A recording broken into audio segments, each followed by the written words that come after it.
Sejak menjadi wali kota Solo, saya pernah makan dengan beliau di Loji Gandrung. Tahu anak-anak? Tidak tahu. Ketika itu beliau bertugas sebagai wali kota, ingin menertibkan pedagang kaki lima di jalan-jalan. Lantas beliau bertanya kepada teman-teman Nahdlatul Ulama di Surakarta, di Solo, bagaimana hukumnya menggusur dan menertibkan pedagang kaki lima yang sudah mengganggu jalan, halal atau haram gitu. Jadi jangan dikira beliau itu tidak memperhatikan hukum-hukum sebagaimana yang dipelajari di pondok pesantren. Tapi sejak beliau berada di Solo wali kota, beliau sudah memperhatikan itu dan menanyakan kepada kami yang kebetulan pada saat itu saya sebagai Khatib Syuriah Jawa Tengah. Kemudian kami bahas tentang hukum ini. Di belakang Pak Jokowi yang demikian agungnya di Indonesia ini dan bahkan namanya harum di dunia, ada seorang wanita, yaitu Ibu Iriana Joko Widodo. Oleh karena itu, kalau anak-anakku pondok pesantren putri ini belajar jangan dengan Pak Jokowi, tapi belajarlah dengan Bu Iriana bagaimana bisa mendapatkan istri sebagaimana Pak Jokowi, suami sebagaimana Pak Jokowi, maaf.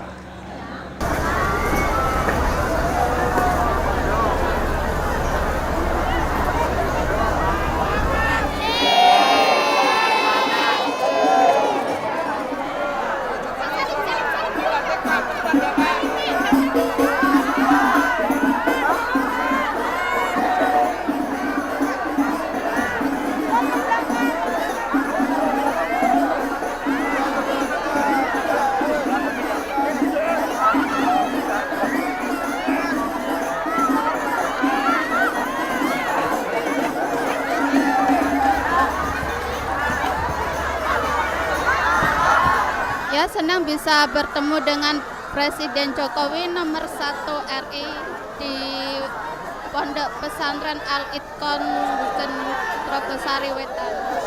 Di semua masyarakat di sini sangat gembira melihat Bapak Presiden yang ditunggu dari tadi pukul 8 sampai pukul 9. Iya, tadi anak-anak RA Al-Watonia di jalan sana menyambut kedatangannya Pak Jokowi. Pak Jokowi menyambut dengan dada-dada. Anak-anak sangat senang sekali bisa melihat Pak Jokowi, gitu Pak.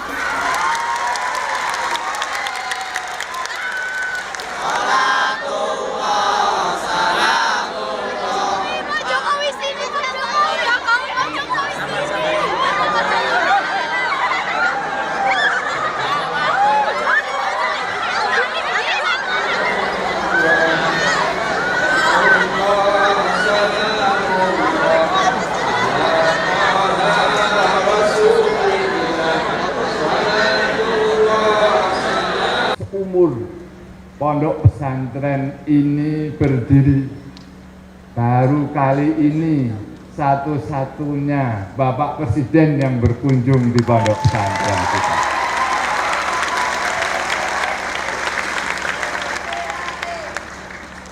Barangkali panjenengan bertanya-tanya, kenapa beliau ketika kami undang ke sini kok mau?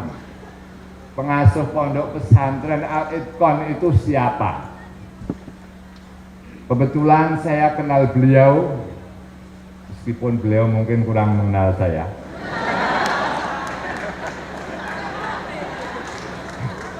Sejak menjadi wali kota Solo, saya pernah makan dengan beliau di Loji Gandrung. Tahu anak-anak? Tidak tahu.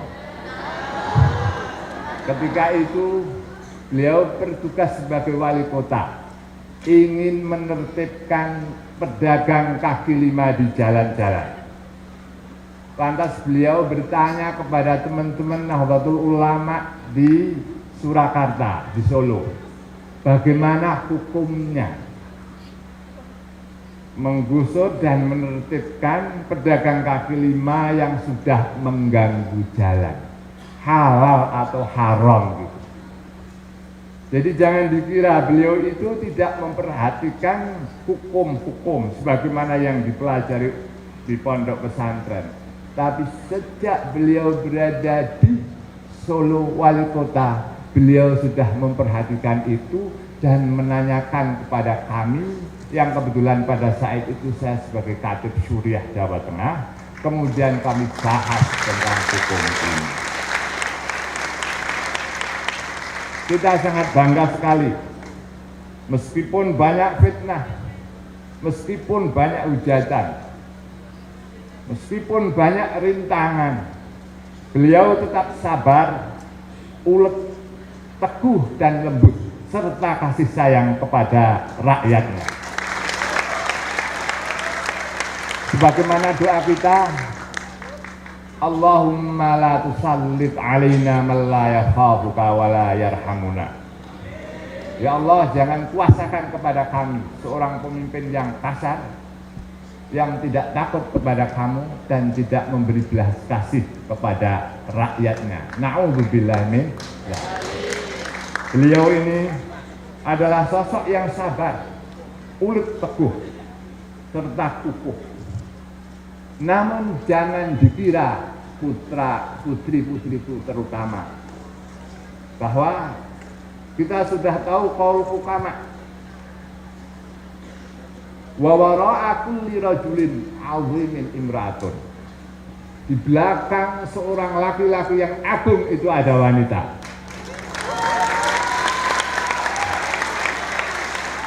Siapa wanita itu? Di belakang Pak Jokowi yang demikian agungnya di Indonesia ini dan bahkan namanya harum di dunia, ada seorang wanita, yaitu Ibu Iriana Joko Widodo.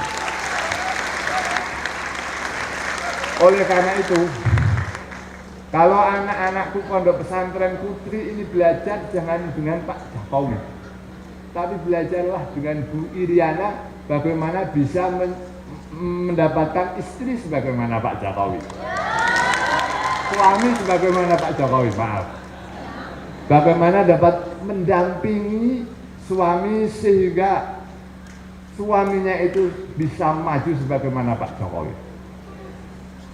Dan lagi tidak kita lupakan anak-anak sekalian, maaf ini saya sama anak-anak Bapak-bapak ya, sama anak-anakku sekalian, bahwa beliau jadi demikian teguh kukuh sebagai RI 1 tidak lepas dari peran ibundanya, yaitu Ibu Hajjah Sujiatmi. Oleh karena itu, saya itulah dibalik kebesaran-kebesaran beliau, kadang-kadang kita melupakan orang yang ada di belakangnya. Maaf Pak Jokowi, karena saya mengasuh wanita ini sejak lulus SMA Pak Jokowi. Jadi saya selalu membela wanita Pak Jokowi. Demikianlah hadirin sekalian, terutama Bapak Presiden yang sangat kami hormati, selamat datang kami ucapkan di Pondok Pesantren Bugen ini dengan apa adanya. Meskipun aula kami belum dikuliti dan lain sebagainya, meskipun kami harus berpegang dengan barangkali dari walkot kok jeleknya kayak demikian dibaikan, ya saya yakin Pak Jokowi menerima apa adanya.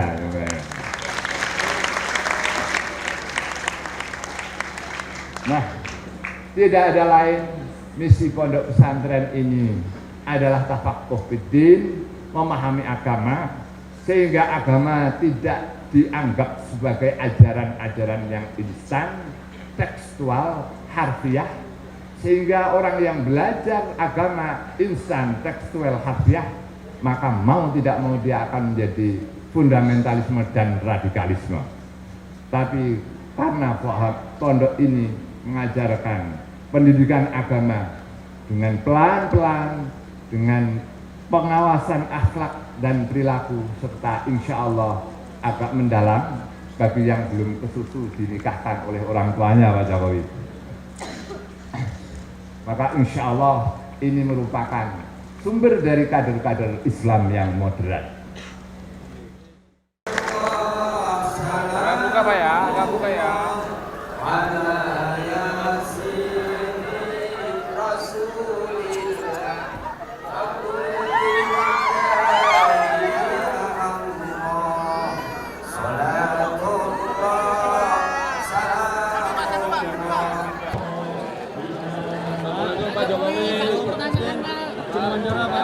Ya, alhamdulillah itu saya kira sebuah penghargaan untuk kita semuanya ya. Untuk kita semuanya sebagai negara dengan penduduk muslim terbesar di dunia, tapi saya tetap terus akan bekerja apa adanya seperti biasanya. Ya.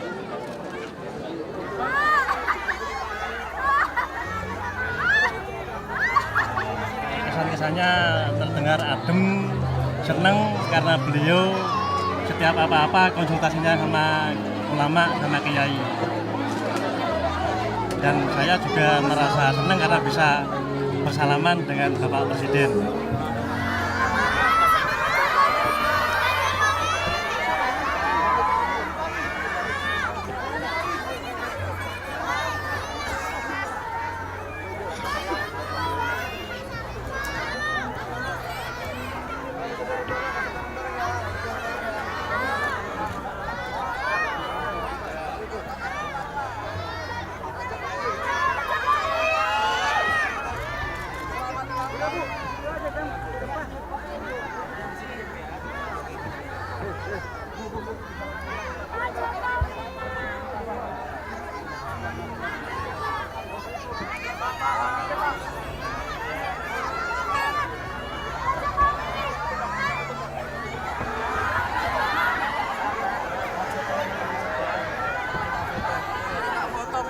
Dari komunitas difabel.